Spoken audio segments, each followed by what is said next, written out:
नमस्ते, मी doctor Pravin गडसिंग, paediatric surgeon म्हणजे लहान मुलांचा सर्जन। आजच्या आपल्या YouTube सिरीज मध्ये आपण क्रॉनिक कॉन्स्टिपेशन किंवा आतड्यांचे आजार ह्याच्यावर बोलणार आहोत।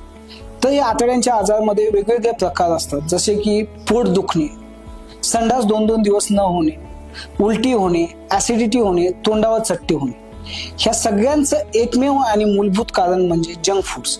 हे जंक फूड्स खाल्ल्यानंतर ह्या सगळ्या गोष्टी होतात का, तर आपण थोडंसं आहे ना पचन क्रिया समजून घेऊयात। जेवण पचण्यासाठी 2 गोष्टी लागतात, एक तर ते बारीक व्हायला लागतं आणि दुसरं म्हणजे ते भिजवावं लागतं। तर बारीक करण्यासाठी आपण दाताने चावतो आणि दुसऱ्यांदा ते पोटात गेल्यावर पोटात आतड्यांची हालचाल, त्याला पेरिस्टल्सिस म्हणतो, त्याच्याने ते बारीक केलं जातं आणि त्याच्यामध्ये तोंडातला सलाइवा आणि पोटातल्या आतड्यातले जे द्रव्य आहेत ते मिक्स होतात आणि अन्न पचलं जातं।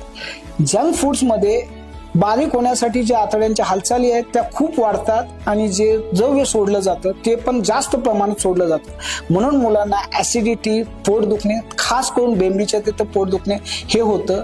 आणि त्याच्यानंतर अन्न न पचल्यामुळे शरीरातले प्रथिने, सगळे विटॅमिन्स कमी झाल्यामुळे तोंडावर चट्टे येतात आणि अंगपाय दुखायला लागतं। आणि तिसरी गोष्ट म्हणजे हे अन्न पचलं नसल्यामुळे कडक संडास होते आणि संडासचे त्रास चालू होऊन जातात। सो आपल्या बाळाला जर निरोगी ठेवायचं असलं तर डॉक्टर किंवा औषधं बदलून उपयोग नाही, तर त्याचं जेवण बदला।